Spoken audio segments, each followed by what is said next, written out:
नमस्कार दोस्तों, टेक्निकल रवि गौरव YouTube channel पर आपका स्वागत है। आइए हम लोग पढ़ते हैं UP DElEd second semester maths का पेपर। कुछ क्वेश्चन रह गए थे, उस क्वेश्चन को हम लोग देख लेते हैं। जैसे 15 वाला क्वेश्चन है, 16 है, 17 है, 18 क्वेश्चन आते हैं। ठीक है, ये सब तीनों क्वेश्चन जो हैं 1 2 3 4 क्वेश्चन है, 2 2 नंबर का आए हुए हैं। लास्ट है क्वेश्चन 2022 का पेपर है ये। ठीक है, पिछले जो 2022 में आया हुआ था। चलिए देखते हैं पहले 15 वाला क्वेश्चन। कह रहा है चित्र में रेखा ए एक्स, ये रेखा जो है ए एक्स, कोण सी ए बी, कोण यहाँ पर देखिए सी ए बी, मतलब बीच में कौन आ रहा है, ए, तो इसकी बात हो रही है। ठीक है, और कह रहा है कोण बी डी सी, मतलब बीच में कौन आया, डी, इसकी बात हो रही है। को समद्विभाजित करती है, मतलब ए एक्स रेखा, ये जो ए एक्स रेखा है कोण ए को और कोण डी को समद्विभाजित करती है। इसका मतलब जितना कोण ये होगा उतना ही कोण ये होगा, जितना कोण ये होगा उतना ही कोण ये होगा। समझ आ रहा है? जब प्रश्न में ये कह देता है कि ये समद्विभाजित करती है कोण को, तो ये आधा आधा में बढ़ जाता है। और कह रहा है ए बी बराबर 8 सेंटीमीटर है। ठीक, और कह रहा है कि बी डी बराबर 15 सेंटीमीटर है तथा ए डी जो है वह 17 सेंटीमीटर है। तो आपसे पूछ रहा है कि त्रिभुज ए सी डी का क्षेत्रफल ज्ञात कीजिए, मतलब इसका एरिया निकालना, ये जो बना रहे हैं। ठीक है, तो हम लोग क्या करेंगे, तो सर्वांगसम नियम से तो ये हो जाएगा। सर्वांगसम हम यहाँ पर दिखा देंगे, तो ये वाला त्रिभुज इस वाले त्रिभुज के लगभग क्या हो जाएगा, बराबर हो जाएगा। तो पहले हमको सर्वांगसम दिखाना पड़ेगा। ठीक है, तो त्रिभुज किसमें चलेंगे, देख लीजिए। त्रिभुज ए सी डी में, फिर ए बी डी में, त्रिभुज ए सी डी तथा त्रिभुज ए बी और डी में। ठीक है, इसमें एक भुजा उभयनिष्ठ है, ये वाली जो भुजा है ए डी, ये इस त्रिभुज का भी काम कर रहा है और इस त्रिभुज का भी काम कर रहा है। तो हम कह देंगे कि ए डी बराबर ए डी, मतलब दोनों है बराबर, दोनों के लिए ये उभयनिष्ठ है। उभयनिष्ठ है, उभयनिष्ठ का मतलब जो दोनों में मिलता है। अच्छा, एक साइड जो है इसका दोनों में कॉमन है। अब हम दो ठो कोण अगर बराबर कर लें, यहाँ पे देखिए कोण बराबर है, तो ये सर्वांगसम सिद्ध हो जाएगा। हम सर्वांगसम इसलिए सिद्ध कर रहे हैं कि इसका एरिया जो होगा वही एरिया इसका होगा, यानी मैं इसका क्षेत्रफल निकाल दूं तो वही क्षेत्रफल इसका हो जाएगा। तो देखिए यहाँ पर हम लिख सकते हैं क्या, कि कोण इसको बीच में लाना है। ठीक है, तो इसको बीच में लाना है, तो हम लोग कहाँ से शुरू करेंगे, इस त्रिभुज में सी ए डी है ना, और यहाँ से शुरू कर लेंगे बी ए डी में। तो कोण सी ए डी बराबर कोण बी ए डी, ये कोण दोनों क्या है, बराबर होंगे इसमें और इसमें। इसी तरह डी का लिखिए, डी बीच में आना चाहिए, तो इधर से शुरू करिए। तो कोण सी डी और ए, और इसी तरह इसमें आ जाइए, डी में आना, डी को बीच में आना चाहिए। तो हम लोग कहाँ से शुरू करेंगे, बी से। तो कोण बी, ये डी और ये ए। ठीक है, ये कैसे हम लोग कर पाए हैं, क्योंकि प्रश्न में कहा है कि समद्विभाजित करती है, तो कोण आधे आधे हो जाएंगे, बराबर दोनों हो जाएंगे इधर।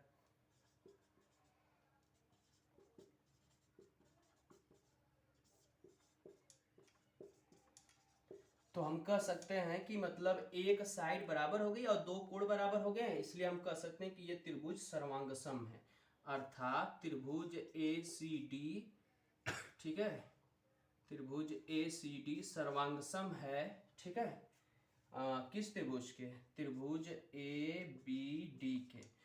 तो ये किस नियम से हुआ है, तो आप ये भी लिख सकते हैं साइड एंगल, एंगल चाहे एंगल साइड से। ठीक है, तो इससे ये सिद्ध होता है कि ये दोनों त्रिभुज क्या है, बराबर है। ठीक है, तो हम अगर इस त्रिभुज का क्षेत्रफल निकाल दें तो वह त्रिभुज इसका ही क्षेत्रफल हो जाएगा, इसका भी। तो इस त्रिभुज का क्षेत्रफल दो तरह से निकाल सकते हैं। ये ट्रिपलेट बन रहा है, आप देखेंगे तो ये 90 अंश का कोण बना, क्यों, क्योंकि ये आपका 90 अंश बनेगा। कैसे पता चला, क्योंकि ये 17 है, 17 सबसे बड़ी है, ये 15 है और ये 8 है।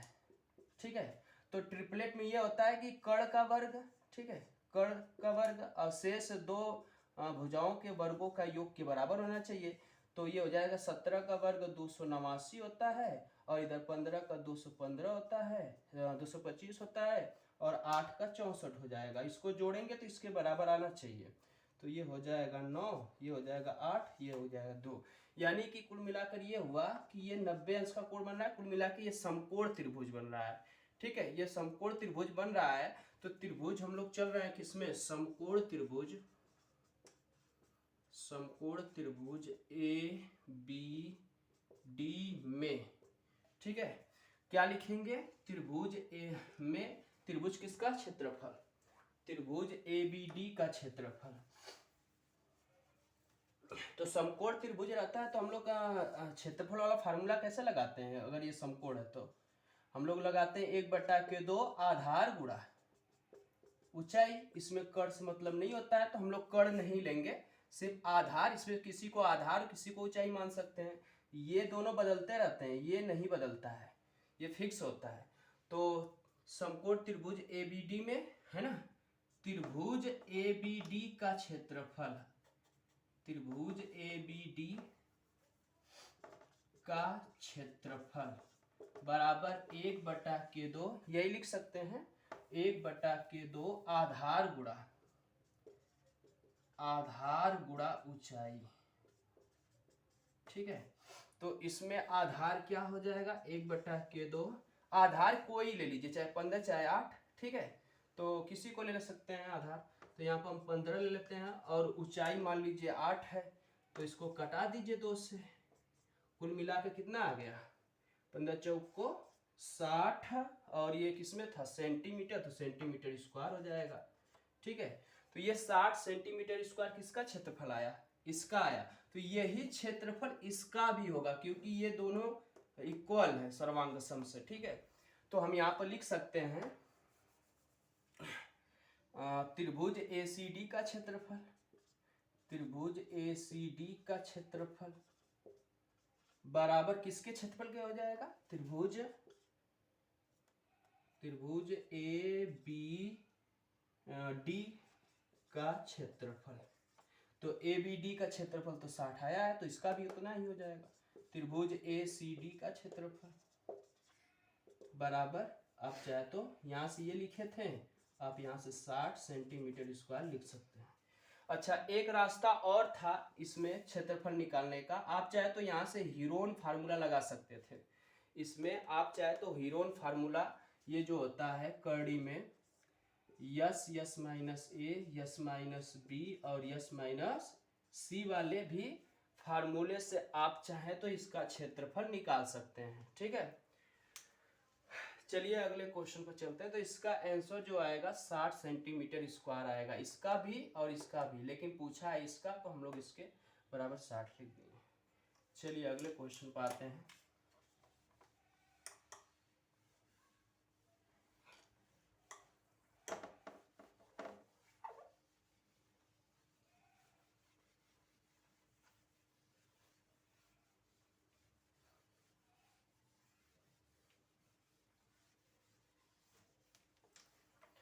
अगला क्वेश्चन 16 देखिए, क्वेश्चन नंबर 16।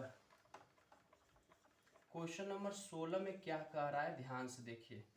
कह रहा है कि 30 सेंटीमीटर लंबे और 25 सेंटीमीटर चौड़े कमरे में वर्गाकार टाइल्स लगानी है, ठीक है। मतलब इतना सेंटीमीटर लंबा है कमरा और चौड़ाई उसका 25 सेंटीमीटर। मतलब ये है आपका कैसा कमरा, आयताकार कमरा है ना, उसमें वर्गाकार टाइल्स लगाना है, जिससे कमरे का फर्श जो है, मान लीजिए ये कमरा है, ठीक है, मान लीजिए ये कमरा है, ठीक है, और इस कमरे का जो दे दिया है ये लंबाई 30 सेंटीमीटर, तो ये भी 30 सेंटीमीटर होगा, और यहाँ पर चौड़ाई दे दिया है 25 सेंटीमीटर, तो ये भी 25 सेंटीमीटर होगा। ये कमरा है, ठीक है, कमरा है जैसे। तो अब इसमें वर्गाकार टाइल्स लगाना है, वर्गाकार टाइल्स लगाना है, ठीक है। इसमें छोटे छोटे वर्गाकार आपको टाइल्स लगाने हैं, समझ में आ रहा है, छोटे छोटे वर्गाकार टाइल्स लगाने हैं। तो ये पूछ रहा है कि ये कितने टाइल्स इसमें लगेंगे, ये कितने टाइल्स इसमें लगेंगे, आपसे ये पूछा जा रहा है, ठीक है, तो हम क्या करेंगे, ध्यान से देखिए। करा है कि कमरे का फर्श है, मान लीजिए ये पूरा कमरा का फर्श था, इसमें टाइल्स लगाना था, पूरा ढक जाए, वर्गाकार टाइल्स लगाना है। इन टाइल्सों की न्यूनतम संख्या बतानी है कि ये कै ठो लगेंगे इसमें, ये पूरे जगह में कै कितने टाइल्स लगेंगे। ठीक है, और ये टाइल्स वर्गाकार है। ठीक है, न्यूनतम संख्या क्या होगी जब कि कोई भी टाइल्स काटा या तोड़ा न जाए। ठीक है, तोड़ना ओड़ना नहीं है और इसको एडजस्ट करना है। तो ऐसे क्वेश्चन को हम लोग कैसे निकालेंगे, कैसे सॉल्व करेंगे, ध्यान से देखिए। हम पहले इस कमरे का, ये जो है कमरे का जो ये है, क्या नाम दिया है यहाँ पर, कमरे बस दिया है, कमरे का ये क्षेत्रफल निकाल लेंगे कि ये पूरा एरिया है कितना। इसका जब क्षेत्रफल आ जाएगा तो हम एक टाइल्स का जो कि वर्गाकार है इसका क्षेत्रफल निकालेंगे। इसका क्षेत्रफल निकाल कर मान लीजिए इसका पूरे का एरिया मान लीजिए 300 आ गया। ठीक है, और एक टाइल्स का जो क्षेत्रफल है वो आ गया मान लीजिए 6 आ गया, 6 सेंटीमीटर स्क्वायर। तो हम लोग इससे इसमें भाग लगा देंगे तो कुल क्या कितने टाइल्स आ जाएंगे, 6 5 30, यानी 50 टाइल्स आ जाएंगे। तो रही बात, पहले हम लोग किसका क्षेत्रफल निकालेंगे, इस कमरे का क्षेत्रफल निकालेंगे, फिर वर्ग का क्षेत्रफल निकालेंगे। कमरे का क्षेत्रफल आयताकार वाला फार्मूला लगेगा और वर्ग का क्षेत्रफल निकालने के लिए इसमें भुजा नहीं दिया हुआ है तो हम लोग इसका मौसा पहले निकाल लेंगे। मौसा निकाल देंगे तो वह भुजा आ जाएगी कि ये भुजा है कितना इसका। जब भुजा आ जाएगा तो उसका वर्ग कर देंगे तो क्षेत्रफल आ जाएगा। तो कुल मिलाकर इसका भी क्षेत्रफल निकालना है और जो एक टाइल्स है उसका भी क्षेत्रफल निकाल के भाग देना है। रही बात इसमें आपका भुजा नहीं दिया है तो मौसा निकाल लेंगे तो वही भुजा हो जाएगा। तो पहले हम लोग इस पूरे कमरे का क्षेत्रफल निकालते हैं। तो लिखिए यहाँ पर दे दिया है लंबाई कितना 30 सेंटीमीटर और चौड़ाई जो है वो है 25 सेंटीमीटर। कमरे का क्षेत्रफल, कमरे का क्षेत्रफल, और कमरा कैसा है, ये कमरा है आयताकार क्योंकि लंबाई कुछ और है चौड़ाई कुछ और है। तो कमरे का क्षेत्रफल या तो आप लिख सकते हैं आयत का क्षेत्रफल, है ना, वो होता है लंबाई गुणा चौड़ाई। इसे यल से और इसे 20 से प्रदर्शित कर सकते हैं और बराबर ये हो जाएगा 30 गुणा 25 और इसको गुणा कर लीजिए।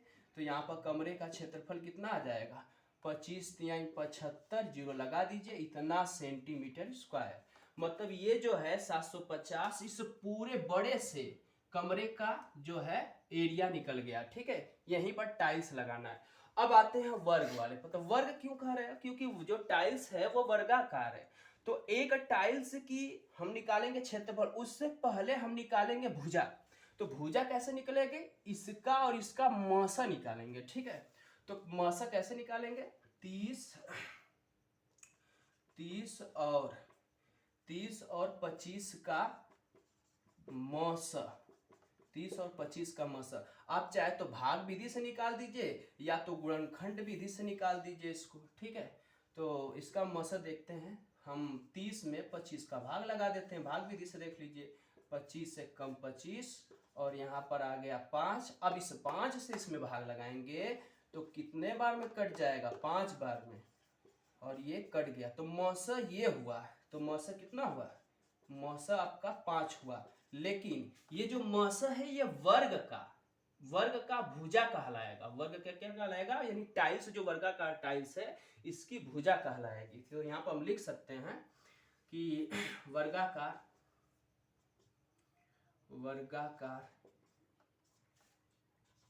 टाइल, वर्गाकार टाइल की भुजा, वर्गाकार टाइल की भुजा बराबर 5 सेंटीमीटर।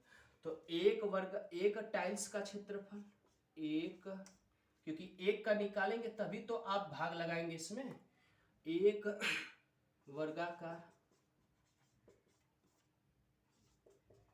टाइल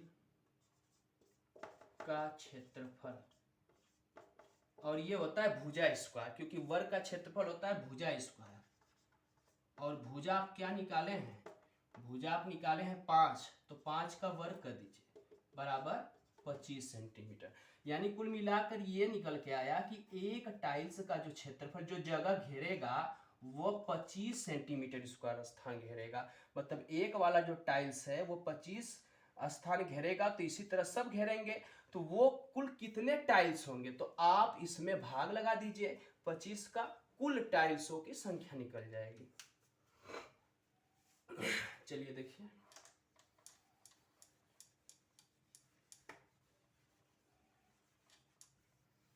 तो यहां पर लिखेंगे कुल टाइल्सों की संख्या,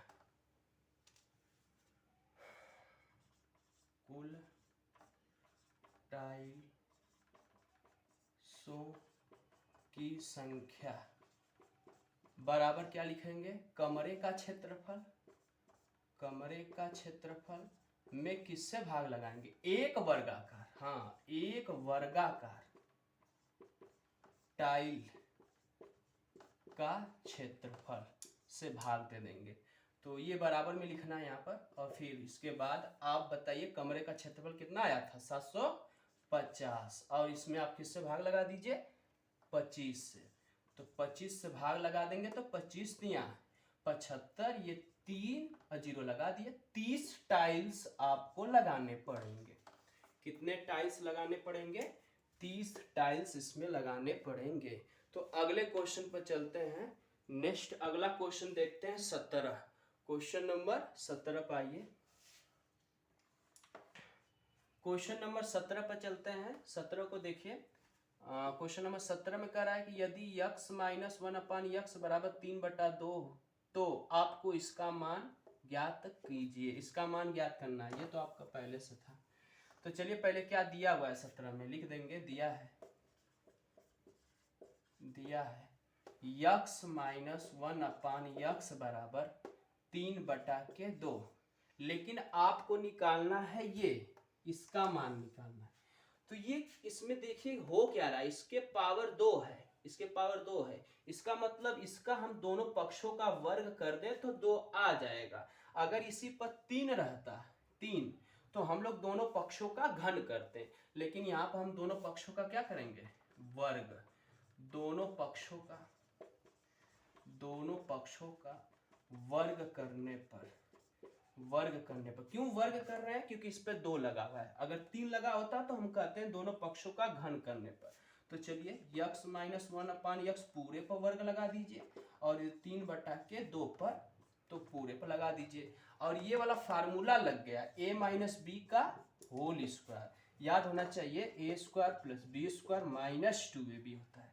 तो इसी के हिसाब से इसको बताइए, ये हो गया a, ये हो गया b पूरा का पूरा, तो ये हो गया x का स्क्वायर प्लस, इसमें प्लस होता है तो 1/x का स्क्वायर, क्यों, क्योंकि b के जगह पर 1/x है, फिर माइनस, तो माइनस लगा दीजिए, 2 a के जगह पर क्या, इन सब में गुणा है, 2 गुणा x, हाँ गुणा 1/x, लेकिन ये जब वर्ग करेंगे तो 3 का भी वर्ग होगा और 2 का भी वर्ग होगा, तो ये हो जाएगा 9/k और 2 का वर्ग 4, और x से x कट गया, यहाँ पर नहीं कटेगा, क्यों, क्योंकि प्लस है, गुणा में कटता है।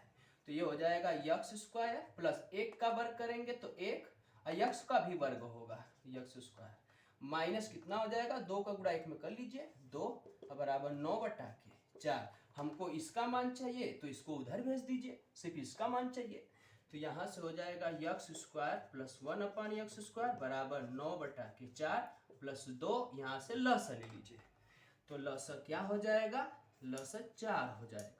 तो इससे भाग लगाएंगे 4 एक बार जाएगा, 1 का गुणा 9 में करिए तो 9, और इससे भाग लगाइए 4 बार जाएगा, 4 का गुणा 2 में कर लीजिए 8।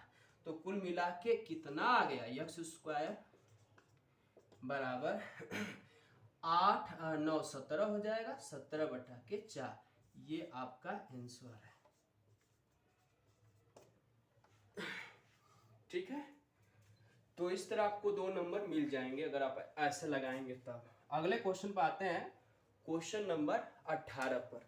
अगर वीडियो समझ में आ रहा है, पसंद आ रहा है, तो आप लाइक और सब्सक्राइब कर सकते हैं। ठीक है, तो अगले क्वेश्चन पर चलते हैं। क्वेश्चन दे दिया है ना।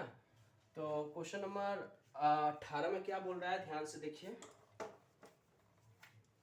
क्वेश्चन नंबर 18 का है कि एक समीकरण दिया हुआ है को हल कीजिए, इसको हल करके हमको y का मान निकालना है। फिर एक बात और कह दिया तथा उत्तर की जांच भी करिए। तो समीकरण क्वेश्चन नंबर 18 पे आते हैं। क्वेश्चन नंबर 18 को ध्यान से देखिए। समीकरण क्या दिया हुआ है, समीकरण क्या दिया हुआ है, 5y बटा के 3 प्लस 1 बराबर 6 दिया हुआ है। तो यहाँ से 5y बटा के 3, एक को उधर भेज दीजिए, हमको y को अकेला करना है। तो ये हो जाएगा 6 माइनस 1। तो 5y बटा के 3 बराबर 5 और इसके नीचे 1 छिपा हुआ है। तिर्यक गुणा कर दीजिए इसका, जब बराबर होता है तो तिर्यक गुणा कर लेते हैं। तो 5y बराबर 3 5 15 और तो y बराबर क्या हो जाएगा 15 बटा के 5, इससे कटा दिए तो y का मान 3 आ गया। लेकिन आपको ये भी चेक करना है कि ये सही है कि गलत, जांच करना है। यहाँ पर उत्तर की जांच करना है। तो आप चाहे तो हेडिंग जांच लिख सकते हैं।